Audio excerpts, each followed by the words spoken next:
Evening, folks. Old Buster coming to you again. Got another story. This is called Phermones Perfume. Y'all might remember something might have been said about that when them boys on that trip, so this kind of goes along with it. Some of these things you have to kind of put together how these boys all got going and doing different things, but some of it kind of falls into place, so might have a little bit out of sequence, as they say, to some folks' notion, but we'll try to get it all together for you best we can. Phermones Perfume. Melvin hollered at Walter and asked him what the heck was that awful smell. He said he'd gag a gopher. Well, Lenny was with Melvin when they come into the barn to see what was going on with the boys. Mr. Hollander had built a new barn and had a real nice storage room that the boys was using for this experiment of whooping up a batch of Jesse's new perfume. You see, Jesse done some experimenting at the labs there at the University of Alabama with some of his chemistry friends, and the test come out to show them pheromones of Jesse's was real and a working overtime. Well, Jesse got tested, and then he went to mixing up a mishmash of concoctions to make the perfume he had got the idea of making. It was found that Jesse's apocrine, now folks, don't get me to lying about all this, this is true stuff, APOCRINE. Well, old glands has produced more than a normal feller, and that's why them gals went plumb Google-eyed and bonkers over Jesse. Of course, Jesse was a real nice feller and right handsome too, and that helped, I'd say. Now, Buster said he was old, but right pretty too, but might want his pheromones cranked up a bit if they wasn't working that good. Now, old Lenny was a bit of a cowboy, but a better motorcycle mechanic. He knowed some stuff, as Walter said. Lenny come by with Melvin to look over them new Harleys Elvis done give the boys. He was right interested in that Screaming Eagle package that was on them. It made them pretty near fast as greased lightning. Now, the lab test at the University of Alabama showed the presence of the nasal organ, VNO. Now, this stuff's true stuff, so I don't know how to say all this fancy stuff. The VNO inside the nose, it picks up signals sent by the pheromones secreted by those apocrine glands around the genitals and then the armpits. Once the message is received by the VNO, it's passed on to the limbic part inside the brain. Now, this is scientific stuff that I did some reading on about Jesse's pheromones. That's how come it's in here. Now, the limbic portion is responsible for all basic human sensations, including attraction from one sex to another. Although the person may not smell them in the traditional sense, they increase the attraction. Heck of a note. Who'd know a feller even had that stuff? In fact, sensing the human pheromones occurs well below the level of human consciousness. Signals that pheromones are being released are subconsciously picked up and then sent to the hypothalamus region of the brain. Now, most of the time, humans are not even aware the pheromones are being released. Now, that might be a good thing, I don't know. But men and women both have them pheromones. But in each gender, they're different. And there are two main chemicals that they have in there called androstenone and copulin. It's these two chemicals which the brain processes unconsciously, which cause a physiological and behavioral change in others. Well, anyhow, that androstenone is the primary pheromone found in men. And I just can't read all that to you. It scared me to think about it. The luteinizing hormones, or LHs, is women. And that's what the women have.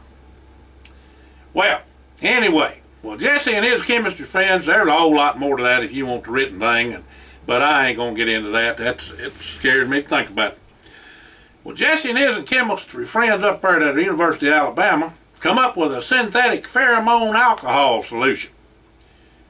And they could use that in perfume and cologne for men and women. Well, Jesse made a deal with them to give them a percentage of the profits that the boys made, if they made any.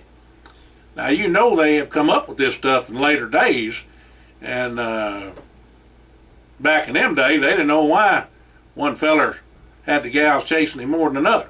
But now we do. Now Jesse had what you call one of them epiphanies. He figured that men and women both needed them pheromones. Of course Jesse didn't, and he could make them up some special like for perfume, cologne, deodorant, shampoo, soap, and lotion, all manner of other products. And that was what Jesse and the boys was working on when Melvin and Lenny come in. Now Jesse's chemistry friends got 5% of the profits, and they were sure enough happy about that, I'll tell you. If in this here idea Jesse's worked out like his and others, they'd be millionaires in no time flat.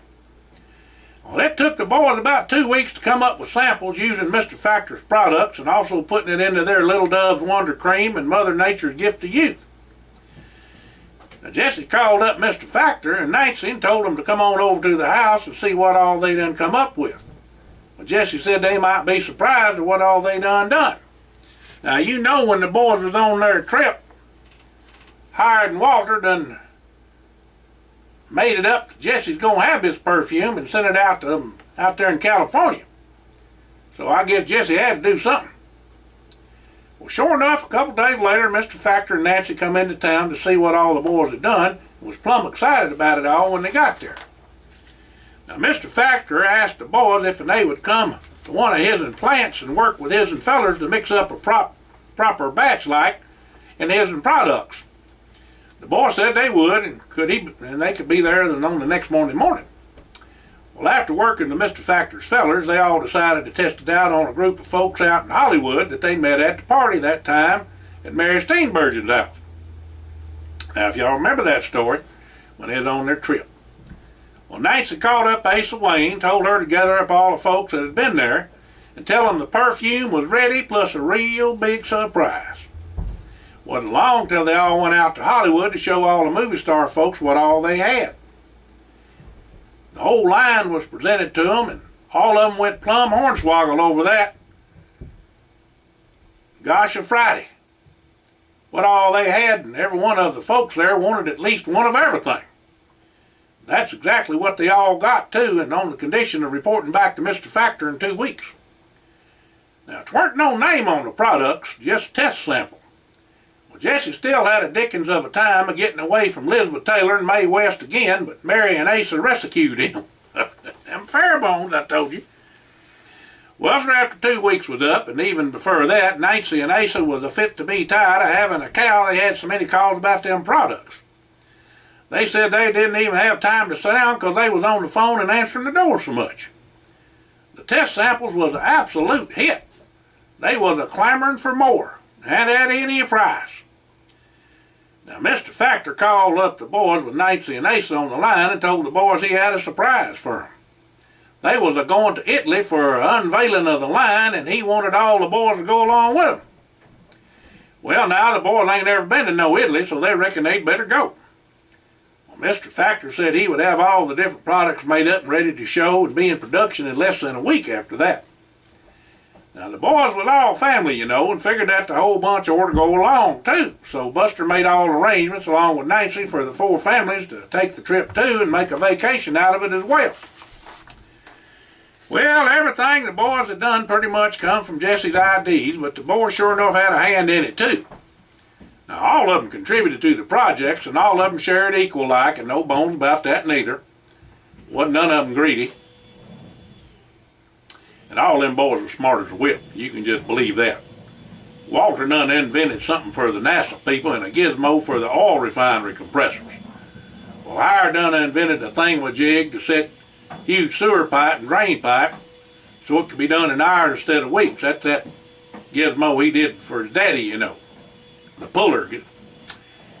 Well, Buster come up with a holder for electric GFCI units so the chicken pluckers wouldn't get electrocuted in the wet conditions they was working in, and a holder for his and stuffed strawberries, and a bunch of new recipes to boot. Now, Howard brought up the notion of giving Asa a piece of the pie since she helped out so much, and the boys all agreed. So the boys, Jesse chemistry friends, and Mr. Factor, Nancy, and Asa would all divvy up the pie when all was said and done. Now, Mr. Factor and Nancy had their deal, and the boys took care of the rest of it. Mr. Factor and the boys split 50-50 after cost. The night of the shindig, Nancy got the boys and all the folks all decked out in some sure enough fancy duds. Now, Carla Mae and Mary Gale sure was pretty all dressed up like that, and lots of folks took them for movie stars. All the ladies and menfolk looked right fetching as well. Of course, the menfolk was a tugging at their collars a mite, but all in all, everybody was fine and enjoying the doings. There was a movie premiere and a fashion show on the latest designs, and then come the time for the special announcement of the new revolutionary product that turned the fragrance industry upside down. Now, Mr. Factor was introduced, and he commenced to tell them all about the new product line. Nancy was there with Asa, and most of the celebrities knowed them. Mr. Factor asked the boys to come on up on the stage too, as he would have to say a word. And word done got round about the new product, and clapping began and was about as loud as thunder, they say. Finally, things settled down a bit, and Mr. Factor asked the boys to take hold of the cover that was draped over the products, and on the count of 3, unveil the line. Well, the boys done just that, and lo and behold, their surprise was the name of the line. Mr. Factor heard the boys discussing it oncet, and after all the haggling, heard Buster say, why don't they just call it what it was, Attraction. There was the name of the line, Attraction, by Max Factor and Friends. Well, when the night was over, there was enough orders for all the products, and that they would be behind in production for over a year. Now, that didn't even count for what all was going to be happening with the general public in the marketplace. This was going to be the high end of Mr. Factor's products, but not so high a regular person couldn't buy it. Now, Mr. Factor told the boys and their families this would make it so their money would never be a problem again for them or any of their families, ever. What Mr. Factor didn't know, that the boys was already in that position with what they done come up with and invested in. It sure would help out the folks that needed it though, like Doc and his people that was friends of Jesse's that he met over at the University of Alabama, over there in Zambia. It was a heck of a night, and all the folks had a grand old time hobnobbing with the movie stars and rich and important folks. Now, Buster always wanted to try his hand at waiting tables, and since he had on a monkey suit, began doing just that. Of course, the folks there seed him and knowed who he was, so he was visiting more than waiting on them. Now, you want a real humdinger? Guess who Mr. McBrayer brung over to the shindig? Monique and all her people. Now, you remember on the trip, Monique and Jessie Darrell done got up together. Now, Jessie didn't need no more pheromones for that gal, I tell you. Jessie wasn't even ditherated by that neither. Fact is, he was sure glad she was there. The boys' folks all got together and invited the gals and their folks that the boys was a sporting Alma Mae, and Lou Ann Roberts and their people was there along with all the other brothers and sisters. Now, Buster reckoned he was the odd man out in this show, but that wasn't right neither. You see, Lulu was Italian herself, and she and her folks come over before the others to visit their family for a bit before the boys got there. So all the boys had them their gals, and after the event was over, and everybody left on out, the boys and their folks and the gals and their folks took a little tour of Italy. Lulu's people fixed up a heck of a fine homemade meal when all of them went to visit. There was pretty near more of their party than folks in the little town, and it turned out to be a festival before it was all over with. Seemed like everybody thereabouts come by, and ain't nobody ever seen so much food and wine, I'm a-telling you.